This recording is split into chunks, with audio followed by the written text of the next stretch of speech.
In the last video tape, we discussed solving quadratic equations by factoring. In this tape, we will learn a new method for solving quadratic equations, which will eventually become part of a general technique for solving all quadratic equations. Okay, let's look at an example, x squared equals 4. That can be solved by the factoring method, but also by this new method that I'm going to be showing you. X squared equals 4, we want to solve this quadratic equation. To solve it by the factoring method, of course, we must first put it into standard form. That is, everything on one side equals 0. And we have x squared minus 4, and we're going to factor that. X squared minus 4, by the way, is a difference in two squares. Okay, and it's very easy to factor the difference of two squares. We have x plus 2 times x minus 2. It's in the form, say, a squared minus b squared. And that factors into a plus b times a minus b. So we can do this by the method of factoring. We have the product of two numbers equals 0, which means that at least one of the numbers equals 0. We have, therefore, x plus 2 equals 0 as a possibility. Also, x minus 2 equals 0. This gives rise to the two solutions. Subtracting 2 from both sides here, we have x equals minus 2, and adding 2 to both sides here, we have x equals plus 2. So we have two solutions to this equation. Of course, we can check the solution. It's very simple to see that minus 2 squared is equal to 4, and also plus 2 squared is equal to 4.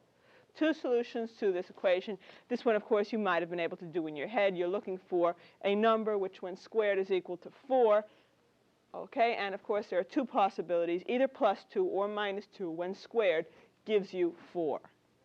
Okay, the fact that you can sort of do this in your head by making use of the fact that, well, if x squared is 4, x must be a square root of 4, gives rise to the second method for solving this equation. Okay, this is the method of solving a quadratic equation by taking square roots or extracting roots. We start with x squared is equal to 4. In this case, we do not have to first put the quadratic equation into standard form. In fact, we wouldn't want to have it in standard form. What makes this a candidate for the technique of extracting roots is that we have a perfect square here on the left. X squared equals some number here. What we do is we take square roots of both sides, and we get x is equal to plus minus the square root of 4. Whereas what we've done here is to take the square root of 4. We know 4 has two square roots, plus or minus. Okay, the square root of 4 actually has plus or minus 2. Okay, x squared here. Now, really, I guess to be technically correct, we could have plus or minus x here equals plus or minus the square root of 4. But what happens is that gives rise to 4 equations, 2 of which duplicate the other 2. Okay, and what you wind up with, okay, eventually is still x equals just plus or minus the square root of 4, or x is equal to plus or minus 2. The same two solutions we got over here by the factoring method. Remember, when we factored, we got x equals minus 2 and x equals plus 2, solutions of the equation. Here, by the method of taking square roots of both sides, we still get x equals plus and minus 2. Okay, what we're saying is that if the square of a number is equal to 4, what must that, approaching this directly, if the square of a number is equal to 4, what must that number be? And the answer, of course, would be either the positive or negative square root of 4. In this case, that's a perfect square, so we have either plus or minus 2. Okay, let's try another example. 4y squared is equal to 100. Okay, we can first divide both sides of this equation by 4, or you don't even have to bother doing that if you don't want to. Okay, you can first say, well, to do this by factoring, we will subtract 100 from both sides, getting 4y squared minus 100 is equal to 0. And to factor this, the first thing, of course, you would look for is a common factor, which would be 4, giving you 4 times y squared minus 25 is equal to 0. This is 4y squared minus 100 equals 0. Y squared minus 25 is also the difference of two squares, and this can be factored into y plus 5 times y minus 5 equals 0. we have here, I guess you could say, the product of three numbers equals 0.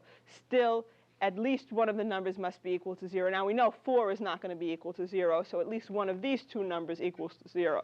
So the presence of the 4 does not cause any difficulty here. You have the product of three numbers equals 0. 4 can't be 0, so at least one of these two must be 0. So we set y plus 5 equal to 0 and y minus 5 equal to 0. And this gives rise to two solutions. Subtracting 5 from both sides, you get y equals minus 5. And here, adding 5 to both sides, you get y equals plus 5. And both of these should be checked by substituting in the original equation. OK, 4 times minus 5 squared is 4 times 25 is 100. And 4 times 5 squared is also 4 times 25, which is 100. This is doing it by factoring. Let's also do this by the method of taking square roots of both sides. 4y squared equals 100. You can take the square roots in this form, or you could first divide both sides by 4, giving rise to y squared equals 25. To take square roots of both sides now, we get y equals plus or minus the square root of 25. Y equals plus or minus 5. You can see that when the method of taking square roots of both sides works, it works very well. Okay, and you get the answer a lot quicker than by the method of factoring.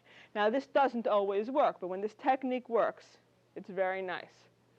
Remember, over here we had y squared equals 25, which means, by definition, if the square of a number is 25, then this number y must be square root of 25. We know 25 has two square roots, plus and minus 5. Okay, so we're going from here to the answer. Y squared equals 25, taking square roots of both sides. Y gives us plus or minus 5. And both of these, of course, check out in the original equation. Okay. Now, you don't have to have it in the form, say, just a variable squared equals a number. Okay, we can have something like this. X plus 3 squared equals 16. This is OK also. As long as the left side is a perfect square, it doesn't have to be just, say, x squared or y squared, but as long as it is something squared. We can take square roots of both sides, giving us here x plus 3 is equal to plus or minus the square root of 16. Right? We're taking the square roots of both sides. X plus 3 is plus or minus 4. And now we would like to solve for x. Okay, so we subtract 3 from both sides, giving x is minus 3 plus or minus 4. Okay, now this might confuse you. Okay, we have x plus 3 is plus or minus 4. We're subtracting 3 from both sides, so we have either plus or minus 4 minus 3 or minus 3 plus and minus 4. Now, this means there are two values for x. X could be minus 3 plus 4, or x could be minus 3 minus 4. Because this gives rise to two possible values. Minus 3 plus and minus 4 means minus 3 plus 4 is an answer, and minus 3 minus 4 is an answer. Now, minus 3 plus 4 is plus 1. And minus 3 minus 4 is minus 7. And here we have the two solutions.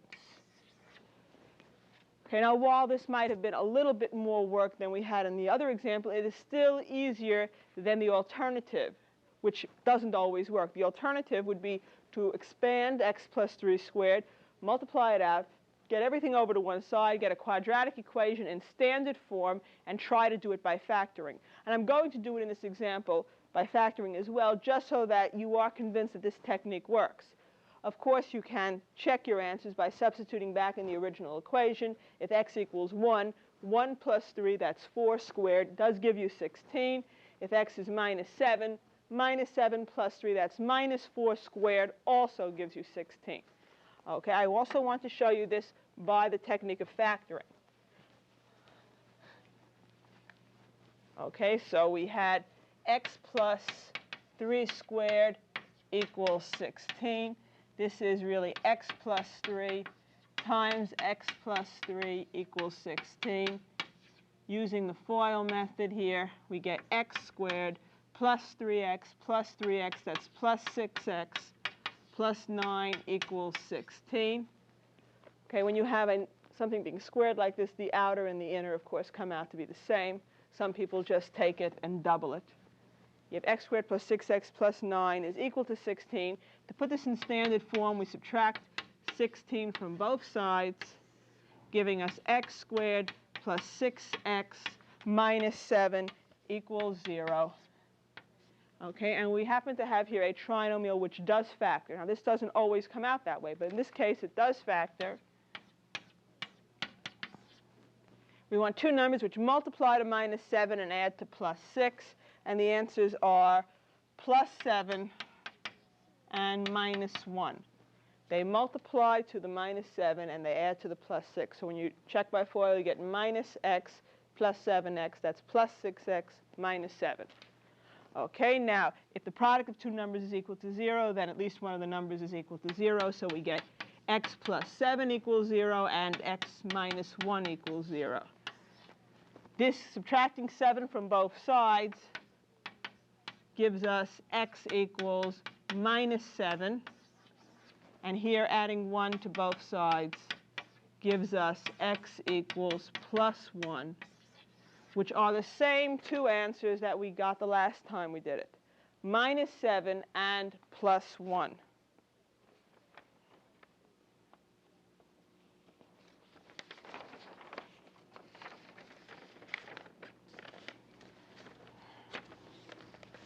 Now, it turns out that the method of extracting roots is actually a more general method than the method of factoring. It can be used even when you can't factor. And I'm going to give you an example of that now. And later on, it will also become part of a general technique for solving quadratic equations in all cases.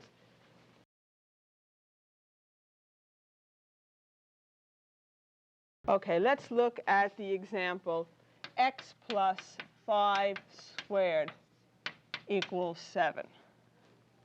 Let's say we try to do this by the technique of factoring, which means we must first get it into standard form. Okay, so we multiply x plus 5 by x plus 5 and set it equal to 7. We get x squared plus 5x, that's plus 10x plus 25 equals 7. Subtracting 7 from both sides, x squared plus 10x plus 18 equals 0. We now have it in standard form. To factor this, okay, we would need two numbers which multiply to 18 and add to 10. And you can play around with that, but you're not going to be able to do it. This is not factor over the integers.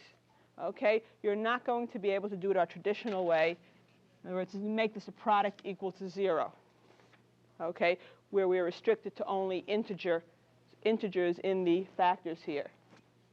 Okay, you can use 6 and 3, 18 and 1, 9 and 2, all things which multiply to 18. None of them are going to add up to 10. Okay, so we cannot do it this way. Okay, we're stuck over here. Let's try to do this, however, by the technique of extracting roots, and we'll be able to work it out in this case. Okay, we start once again with x plus 5 squared equals 7. We take square roots of both sides, giving us x plus 5 on the left equals plus or minus the square root of 7. Okay, we subtract 5 from both sides, and we get x equals minus 5 plus or minus the square root of 7. So there are two answers to this equation. Okay, x equals minus 5 plus the square root of 7, and x equals minus 5 minus the square root of 7. Minus 5 plus the square root of 7 minus 5 minus the square root of 7. These answers shouldn't upset you. Remember, as I said before, the square root of 7 is a number between 2 and 3. Okay, so minus 5, and then you're adding some number, and minus 5, and then you're subtracting that number. Okay, now, the difficulty here was that you did not get a perfect square, and because, see, it turns out the ones that give you perfect squares under the square root sign, okay, those are the ones that could also be done by factoring. Okay, if you're able to get rid of the square root sign when you take square roots of both sides, that's an example that could have also been done by factoring. But in this case, we weren't able to get rid of the square root sign, and that's an example that you can't do by factoring. Okay, so this technique works in the technique of extracting roots works in this example, while the technique of factoring does not. And we'll be learning more techniques for solving square roots in future videotapes.